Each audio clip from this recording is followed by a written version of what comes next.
आप देख रहे हैं इंडिया टीवी। आपके साथ मैं हूं गौनिका अरोड़ा। यूपी में योगी आदित्यनाथ बैकफुट पर नहीं फ्रंट फुट पर खेलेंगे और जीतेंगे। इसकी शुरुआत यूपी उपचुनाव से होगी।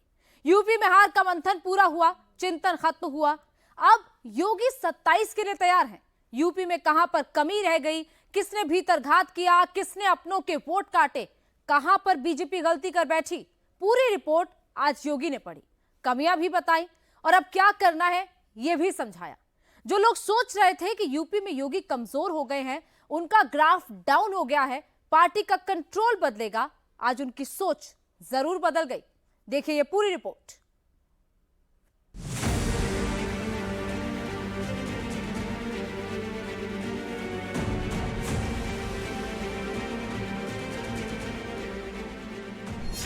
चौबीस में यूपी क्यों हारे, किसकी वजह से हारे, किसने साजिश रची, सबके नाम योगी आदित्यनाथ के पास हैं।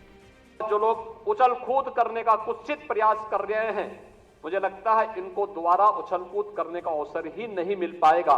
यह हम आप सबको आश्वस्त करने के लिए आज यहां पर आए हैं। 2027 के लिए जो साजिश रच रहे हैं, जो एक दूसरे से लड़ रहे हैं, उनको भी क्लियर मैसेज मिल गया। याद रखना, भारतीय जनता पार्टी है तो जिले में हमारा महापौर भी है, जिला पंचायत अध्यक्ष भी है और ब्लॉक प्रमुख भी है, चेयरमैन भी है, पार्षद भी है। और अगर यहां पर कहीं कोई खरोंच आता है तो वहां उसके असर वहां पर भी पड़ने वाला है। चिंतन भी हुआ, मंथन भी हुआ, एक एक सीट का हिसाब हुआ, एक एक नेता से सवाल जवाब भी हुए और अगला टारगेट भी मिला। 10 की 10 उपचुनाव फिर से भारतीय जनता पार्टी अपने पक्ष में करने में सफल हो, लेकिन इसके लिए आज से जुड़ना पड़ेगा, लगना पड़ेगा। एक एक कार्यकर्ता को अपना अभियान मान करके फिर इस अभियान के साथ जुटना पड़ेगा और उसी के लिए आपका आह्वान करने के लिए आज फिर हम लोग आए। 24 का चुनाव बीत गया, 27 का चैलेंज आने वाला है, लेकिन दोनों के बीच में उपचुनाव है। 10 सीटों का इम्तिहान है। ये 10 सीट 27 का मोमेंटम बनाएंगी। जीतने वाला फ्रंट फुट पर रहेगा, हारने वाला बैक फुट पर चला जाएगा। यूपी में बीजेपी बैक फुट पर खड़ी हो, यह योगी आदित्यनाथ को कभी मंजूर नहीं होगा। भारतीय जनता पार्टी के कार्यकर्ता को किसी भी स्थिति में बैक फुट पर आने की आवश्यकता नहीं है, किसी भी स्थिति में नहीं है, क्योंकि आपने कार्य किया है। आप विपक्ष में थे, जनता के मुद्दों को लेकर लड़ते थे। आज जब सरकार में थे तो याद करिए, उत्तर प्रदेश के अंदर सुरक्षा का ये वातावरण आपको आज देखने को मिल रहा होगा। यूपी में न नेता बदलेगा, न मॉडल बदलेगा। जो नेता 24 के रण में बदल गए, उनको सुधारना होगा। अल्टीमेटम क्लियर है, माइक्रो लेवल से लिस्ट तैयार हुई है। यूपी में बीजेपी की सीटें कम होने की वजह खुद योगी आदित्यनाथ ने एक एक करके गिनाई। अति आत्मविश्वास, अफवाह, साजिश, भीतरघात, वोट बैंक शिफ्ट होना, लोकल मुद्दों से दूरी बनाना। यूपी लोकसभा चुनाव में सबसे आगे मोदी का नाम था, फिर योगी का काम था, डबल इंजन का दम था। नतीजा, ग्राउंड लेवल में जितनी मेहनत नेताओं और कार्यकर्ताओं को करनी थी, वो नहीं हुई। वोटों की शिफ्टिंग होती है और कहीं पर जब हम लोग ये मान करके चलते हैं कि आत्मविश्वास में कि हम तो जीत ही रहे हैं, तो स्वाभाविक रूप से वहां पर कहीं ना कहीं हमें खामियाजा भी भुगतना पड़ता है। और वह अति आत्मविश्वास कहीं ना कहीं हम लोगों को जहां चोट पहुंचाने में, उस विश्वास पर खरा उतरने में, उन अपेक्षाओं पर खरा उतरने में, जहां कहीं ना कहीं उस विश्वास पर कहीं ना कहीं चोट पहुंची। लोकसभा चुनाव में बीजेपी का स्कोर 33 रहा, एनडीए का 36 पहुंचा, अकेले समाजवादी पार्टी 37 पर है, कांग्रेस 1 से 6 पर पहुंच गई। बीजेपी का ग्राफ 19 में 62 था, 5 साल में 33 पर आ गया। झटका बड़ा है। यूपी का मूड बदला तो दिल्ली की सियासत तक बदल जाती है। 24 ने सबसे ज्यादा 27 के लिए अलार्म बजाया है। जिन सीटों ने सबसे ज्यादा बीजेपी को झटका दिया वो हैं अयोध्या, अमेठी, बदायूं, एटा, आजमगढ़, मुजफ्फरनगर, कैराना, हमीरपुर, धौरहरा, बांदा, प्रयागराज, जालौन, प्रतापगढ़, सुल्तानपुर, बस्ती। लिस्ट लंबी है और 27 के लिए चैलेंजिंग भी। जहां पर दलित वोटर ज्यादा था, जहां पर पिछड़ा वोट जीत की गारंटी है, वहां पर बीजेपी को सबसे ज्यादा नुकसान हुआ, वोट बैंक शिफ्ट हुआ। इसकी वजह अफवाह की आंधी चली जो बीजेपी रोक नहीं सकी। संसद में प्रधानमंत्री मोदी जी देश के पहले प्रधानमंत्री हैं जिन्होंने संविधान की मूल प्रति को अपने सिर पे रख करके नई संसद में स्थापित करने का काम किया था। भारतीय जनता पार्टी संविधान को सर्वोच्च सम्मान देने वाली पार्टी, अनुसूचित जाति, जनजाति और पिछड़ी जाति के अधिकारों को संरक्षित करने वाली पार्टी, लेकिन अफवाह और भ्रम की स्थिति पैदा करके जिस प्रकार से माहौल खराब करने का प्रयास किया गया, ये जानते हुए दुनिया की ताकतें जानती हैं ये समाज बिखरा होगा तो आसानी से शिकार हो जाएगा, एकजुट होगा तो बड़ी बड़ी ताकतें इस समाज की ताकत के सामने धराशायी हो जाएंगे। आप इस ताकत को जाति के नाम पर विभाजित करके शक्ति को छिन्न भिन्न करने का जो पाप अभी चुनाव के दौरान हुआ है, हमें उससे सतर्क और सावधान होना होगा।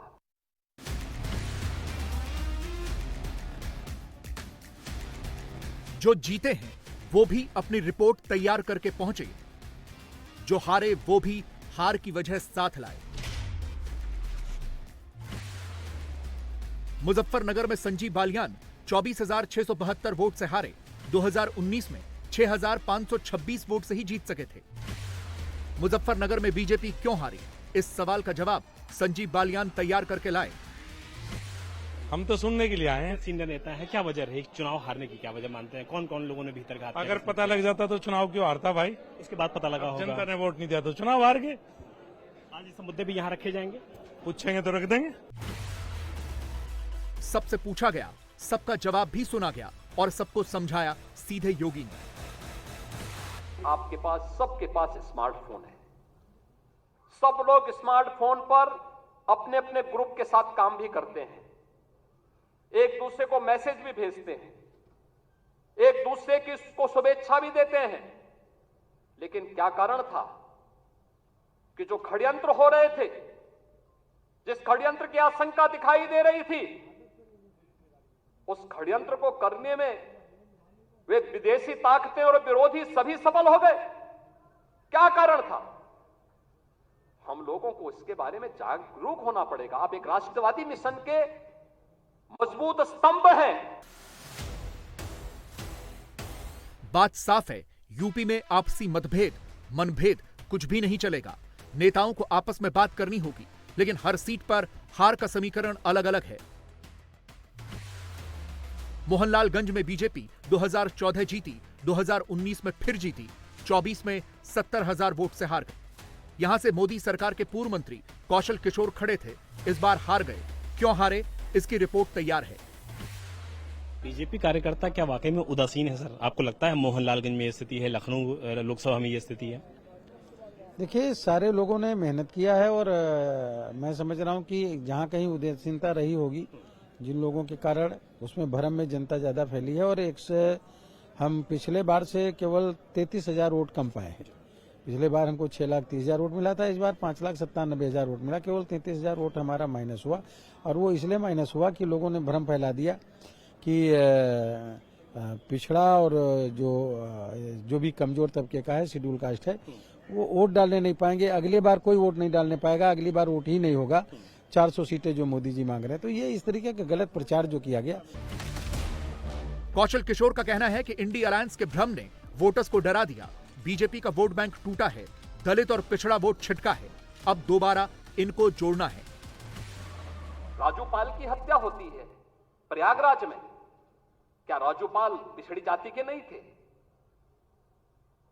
उमेश पाल की हत्या होती है, क्या उमेश पाल पिछड़ी जाति के नहीं थे?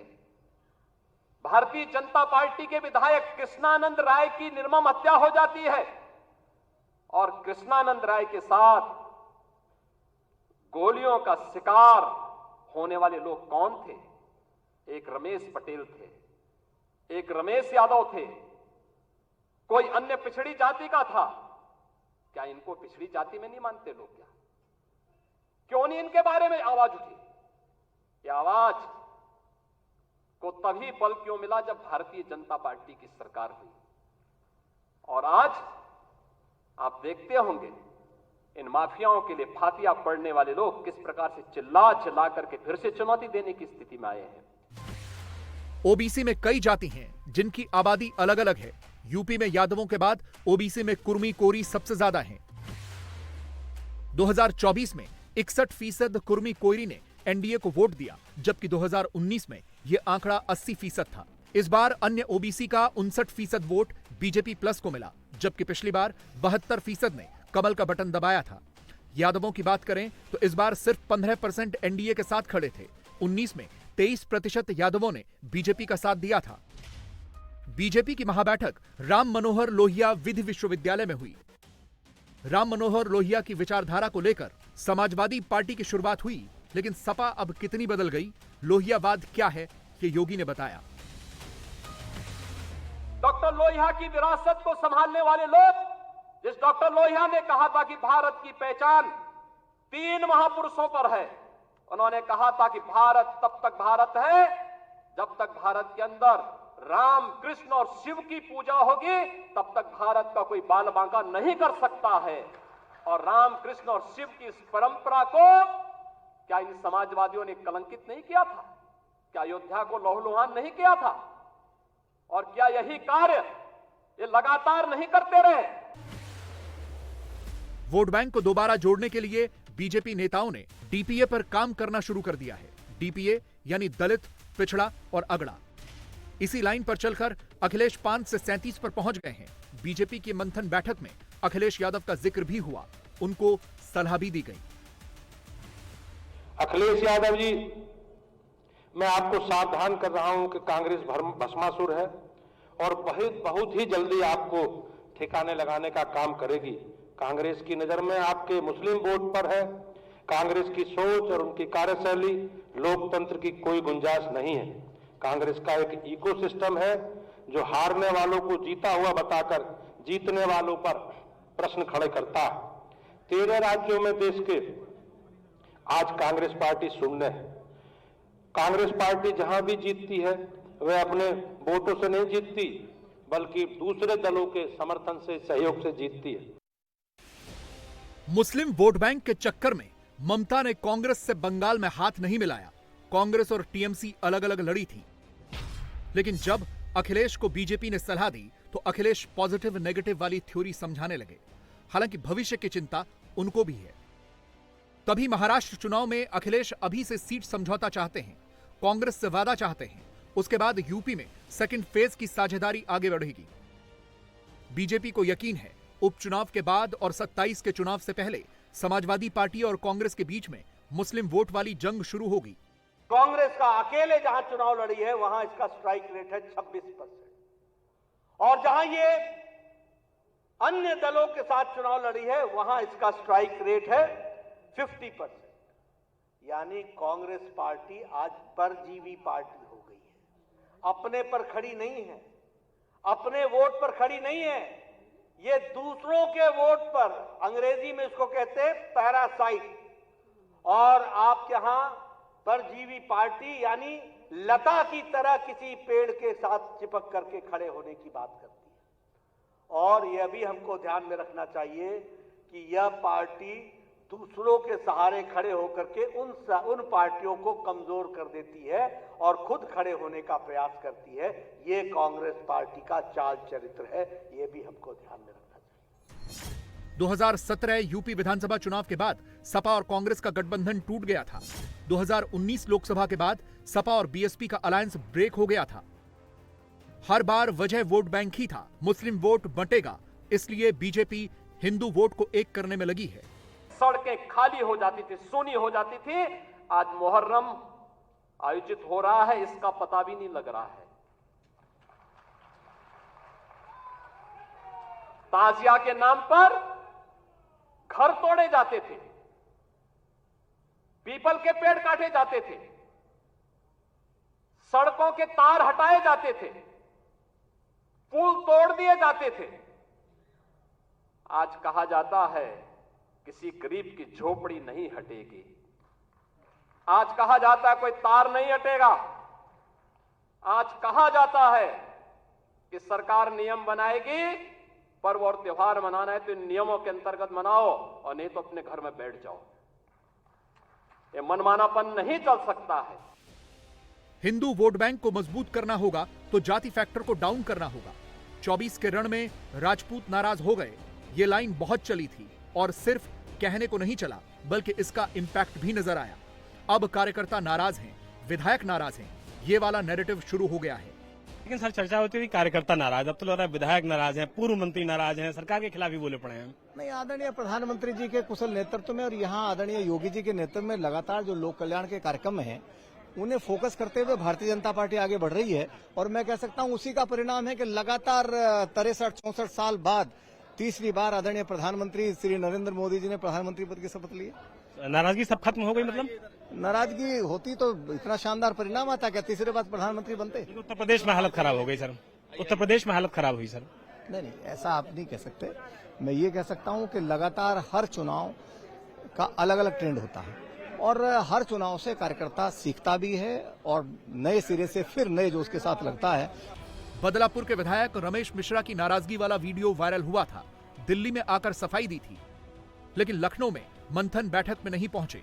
नाराजगी दूर हो गई है या नाराजगी वाले नैरेटिव को दूर किया जा रहा है?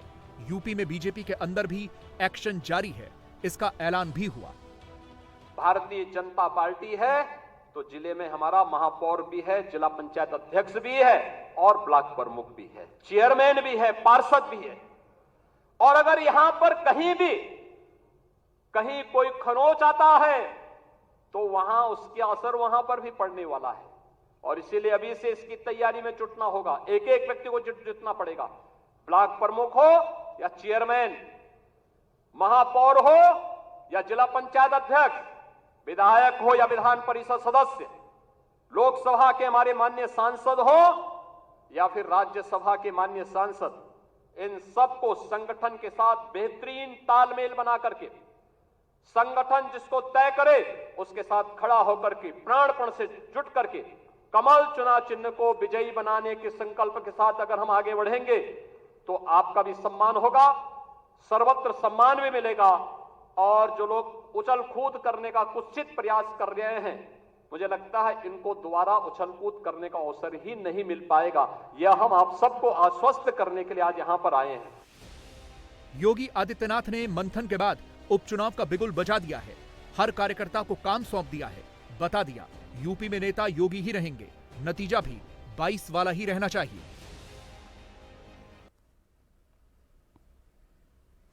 पूरे देश में बाढ़ और बारिश का कहर जारी है। यूपी, बिहार और असम के छोटे शहरों या फिर महाराष्ट्र की मुंबई जैसे बड़े मेट्रो सिटी, हर जगह पानी ही पानी भरा है।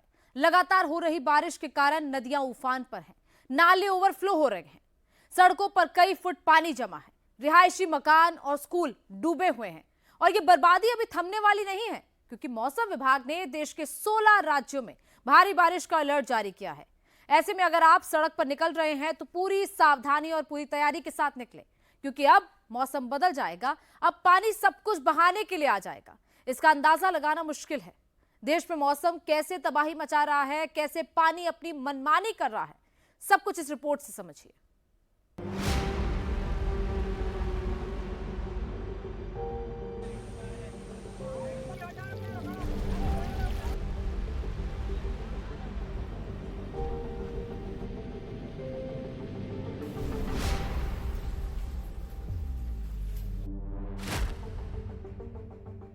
भिवंडी में बाढ़ से स्कूल बस का ब्रेकडाउन।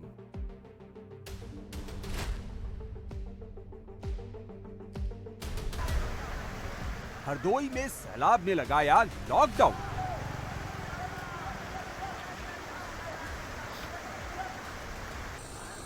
शाहजहांपुर में बाढ़ में डूबी गाड़ियां।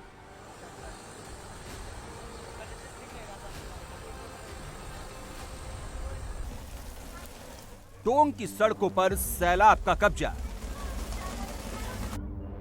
मुजफ्फरपुर में घर स्कूल डूबे, बिजली गुल, बेजुबान फंसे।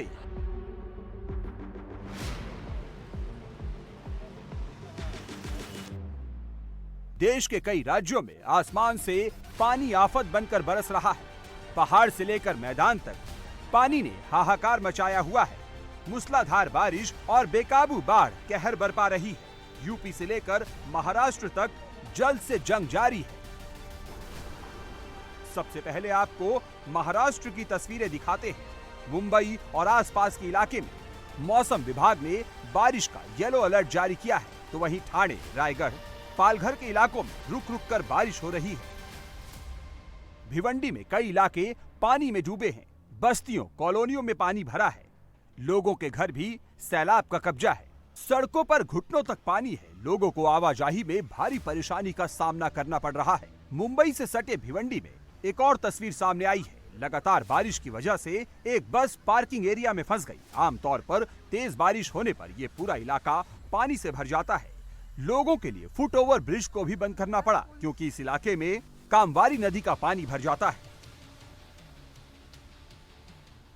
इस वक्त हमारी मौजूदगी मुंबई से सटे भिवंडी इलाके में है और आपको सीधा तस्वीरों में लेकर चलते हैं। आप इस वक्त जो तस्वीर देख रहे हैं, ये इलाका भिवंडी के नदी नाका इलाके के आसपास आता है और आपको नज़र आएगा कि किस तरह से यहाँ पूरी की पूरी एक बस जो है वो अभी डूबी हुई नज़र आ रही है। आपको बता दें, जिस तरह से लगातार भिवंडी और उसके आसपास के इलाकों में जोरदार बारिश हो रही है, यही कारण है कि उसकी वजह से जल स्तर खास तौर पे जो आसपास की नदियां हैं उनमें काफ़ी ज़्यादा बढ़ा हुआ है। और महाराष्ट्र के बाद अब आपको यूपी में बारिश से बिगड़े हालात की तस्वीरें दिखाते हैं। यूपी के हरदोई की ये तस्वीरें हैं, जहां तेज बारिश के चलते पुल का एक हिस्सा टूट गया। आप देख सकते हैं, पुल का एक बड़ा हिस्सा टूटा हुआ है। लोग टूटे पुल की दूसरी तरफ खड़े हैं। हरदोई की ही एक और तस्वीर देखिए। यहाँ स्कूल पानी में डूबा हुआ है। स्कूल के गेट से लेकर अंदर तक कई फीट पानी भरा हुआ है। जल भराव ऐसा है कि लोग ट्यूब के जरिए तैरकर अंदर जा रहे हैं। बच्चों की पढ़ाई ठप हो चुकी है, क्योंकि उनका स्कूल फिलहाल स्कूल नहीं बल्कि तालाब बन गया है। सिर्फ स्कूल ही नहीं बल्कि रिहायशी इलाकों में लबालब पानी भरा हुआ है। सड़कों पर पानी का सैलाब है। लोग अपना घर छोड़कर सुरक्षित जगहों पर जा रहे हैं। दरअसल हरिद्वार, बिजनौर और नरौना की तरफ से छोड़ा गया पानी हरदोई में मुसीबत का सबब बना है। थोड़ी देर पहले हम तहार टोला में थे, लोगों की अपनी समस्याएं थी। ये तहार टोला गांव है जो एक टापू बना हुआ है। आसपास आप देख सकते हैं, ये चारों तरफ दर्रा का पानी है। अब हम यहाँ से निकल रहे हैं। गाँव वालों का आने जाने का साधन भी यही है। हमारे कुछ लोग तहार टोला के बैठे हुए हैं, हम जानेंगे भैया क्या कैसे निकलना बैठना होगा आप लोगों का।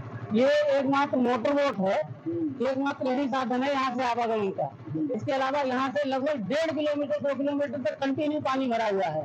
और ये इस गांव की बदहाली है कि पानी चारों तरफ से भर जाता है। एकमात्र गांव है, टापू है, इधर से निकलने का कोई रास्ता नहीं। ओवरऑल यूपी की बात करें तो यहाँ कुल 17 जिले बाढ़ की चपेट में हैं। इन जिलों में करीब 800 गांव में 20 लाख से ज्यादा लोग प्रभावित हैं। एनडीआरएफ और एसडीआरएफ की टीमें रेस्क्यू में जुटी हैं। यूपी का शाहजहांपुर भी बाढ़ के कहर का सामना कर रहा है। शाहजहांपुर में सड़कों पर कई फीट ऊपर तक पानी भरा है। तस्वीर में आप देख सकते हैं कि एक गाड़ी पानी में डूब गई है, जिसको जेसीबी के जरिए बाहर निकाला जा रहा है। शाहजहांपुर की बस्तियों और कॉलोनी में चारों तरफ पानी ही पानी है। अभी तक 70 से ज्यादा लोगों को रेस्क्यू कर सुरक्षित जगहों पर पहुंचाया गया है। तस्वीरों में आप देख सकते हैं किस तरह लोग पानी के अंदर से गुजरते हुए सेफ जगह पर जाने में जुटे हैं। हालात इतने बेकाबू हो गए हैं कि बाढ़ का पानी सरकारी दफ्तर, अस्पताल, ट्रॉमा सेंटर और ओपीडी तक में भर चुका है। जहां फंसे लोगों को बचाने के लिए रेस्क्यू टीम को उतारना पड़ा। एनडीआरएफ, एसडीआरएफ और सेना की मदद से लोगों को सुरक्षित स्थान पर भेजा जा रहा है। शाहजहांपुर में पूरे के पूरे गांव पानी में डूबे हैं। रिहायशी इलाके भी पानी से लबालब भरे हैं। बंथरा से बरेली मोड़ तक हाईवे पर पानी भरा है, जिस वजह से दिल्ली से आ रही गाड़ियों को कटरा से डाइवर्ट किया गया है। तस्वीरें देखकर आप समझ सकते हैं कि शाहजहांपुर में इस वक्त बाढ़ से हालात कितने खराब हो चुके हैं। यूपी में बाढ़ से बदहाली की 6 तस्वीरें देखिए। लगातार हो रही बारिश और नेपाल से छोड़े गए पानी का असर यूपी के कई जिलों में दिख रहा है। सबसे ज्यादा खराब स्थिति पीलीभीत, लखीमपुर खीरी और शाहजहांपुर की है। इटावा में कई निचले इलाकों में पानी भरा हुआ है। बहराइच, श्रावस्ती, गोंडा, बलरामपुर, अयोध्या, अंबेडकर नगर, बाराबंकी, सीतापुर के करीब 250 गांव बाढ़ की चपेट में हैं। वहीं लखीमपुर खीरी के 150, शाहजहांपुर के 30, बदायूं के 70, बरेली के 70 और पीलीभीत के भी करीब 222 गांव की बड़ी आबादी बाढ़ के पानी से घिरी हुई है। पूर्वांचल के बलिया में भी बाढ़ से कई घर बह गए। गोरखपुर बस्ती मंडल की अधिकतर नदियां उफान पर हैं। सिद्धार्थनगर में बूढ़ी राप्ती, घोगी नदी के साथ पहाड़ी नाला तेलार खतरे के निशान के ऊपर है। 188 गांव पानी से घिर गए हैं। गोरखपुर में राप्ती के आसपास के 25 से ज्यादा गांव पानी में डूब चुके हैं। राप्ती नदी के किनारे बसा बहरामपुर का इलाका सबसे ज्यादा प्रभावित है। यहाँ घरों में पानी भर चुका है। कॉलोनियों में नाव चल रही है। वहीं जौनपुर में भी बाढ़ का खतरा मंडरा रहा है। जौनपुर में बीते 24 घंटे में गोमती के जलस्तर में 8 फीट का इजाफा हो चुका है। प्रयागराज में बारिश के अलर्ट के बीच गंगा और यमुना नदी अपना ट्रेलर दिखा रही है। अभी गंगा खतरे के निशान से लगभग 7 मीटर और यमुना 9 मीटर नीचे बह रही है। लेकिन बीते 24 घंटे में जिस तेजी से गंगा यमुना का जल स्तर बढ़ा है, उसके हिसाब से इस महीने के आखिरी तक यहाँ भी बाढ़ आ सकती है। फिलहाल यहाँ हर घंटे 4.5 सेंटीमीटर की गति से गंगा और यमुना का पानी बढ़ रहा है।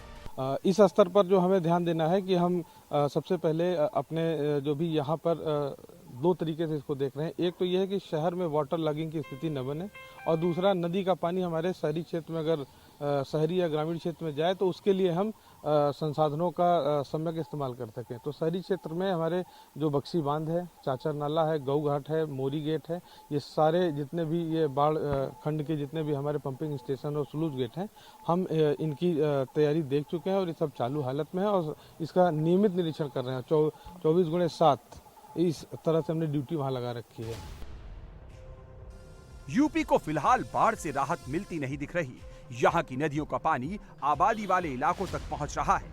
यूपी में बहुत सारी नदियां डेंजर लेवल से ऊपर बह रही हैं।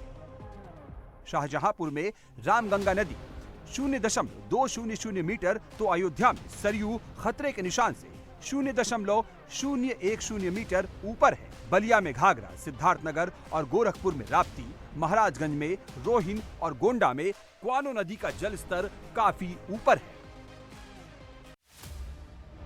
यूपी की तरह ही बिहार में भी हालात खराब है। यहाँ के कई जिलों में बाढ़ आई हुई है। बिहार की 7 नदियां घाघरा, गंडक, बागमती, कमला बलान, कोसी, महानंदा और परमान नदी खतरे के निशान से ऊपर है। बाढ़ के साथ साथ बारिश जानलेवा साबित हो रही है। यहाँ पिछले 48 घंटे में 25 लोगों की मौत बिजली गिरने से हुई है। मुजफ्फरपुर की ये तस्वीर देखिए और बाढ़ ने किस कदर कहर मचाया हुआ है समझिए। यहाँ एक बाइक सवार सड़क पर भरे कई फीट पानी से अपनी बाइक निकालता नजर आ रहा है। सड़क जैसे हालात स्कूलों के भी है। जहाँ बच्चों को होना चाहिए, वहाँ सैलाब का कब्जा है। बच्चे और टीचर पानी के बीच से गुजरते नजर आ रहे हैं। यहाँ लोगों के घरों में पानी घुसा हुआ है। परिवार पानी के बीच में रहकर जीवन जीने को मजबूर है। तस्वीर आप देख सकते हैं। एक महिला पानी के बीच में लकड़ी का बेड रखकर खाना पका रही है, क्योंकि घर में जल भराव है। बाढ़ में फंसे लोगों को ऊंचाई वाली जगहों पर पहुंचाया जा रहा है। घर में भर भर कमर पानी है, चूल्हा डूबा हुआ है, पानी में चौकी रख के खाना बना रहे हैं।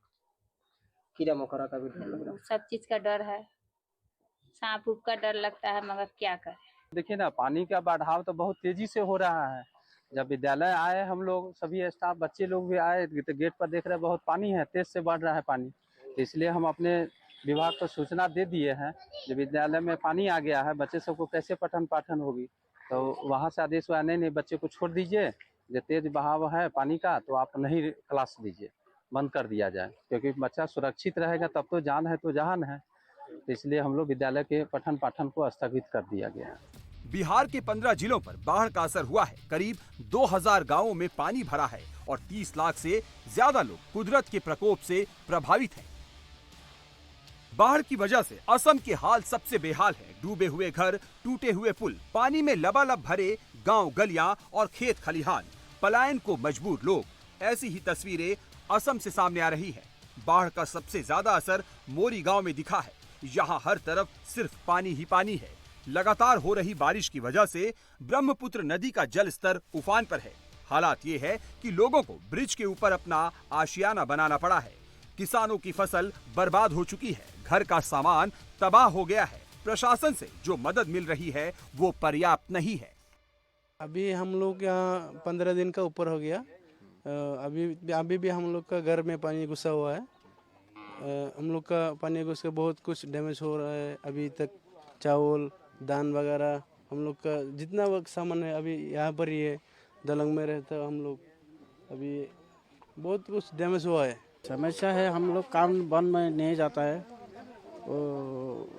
हमारा जो पशु है, पशु का खाना नहीं मिलता है। हम लोग का एक बार खाना खाएगा तो दिन में, और बाकी दिन का खाना नहीं मिल रहा है। ऐसे चल रहा है। तो खेती पथार भी फ्लड हो गया, पूरा पानी के नीचे चला गया। हमारा आगे दिन हम क्या खा के चलेगा वो भी कुछ नहीं है, हमारा सामने कुछ नहीं है। असम के 20 जिले और 8,40,000 से ज्यादा लोग बाढ़ से प्रभावित हैं। बाढ़ और बारिश की वजह से अब तक 107 लोग अपनी जान गंवा चुके हैं। बाढ़ प्रभावित जिलों में बनाए गए 316 राहत शिविरों में 2,95,000 से ज्यादा लोग शरण लिए हुए हैं। बाढ़ के पानी से बांध, सड़कें, पुल और दूसरे इंफ्रास्ट्रक्चर को भारी नुकसान पहुंचा है।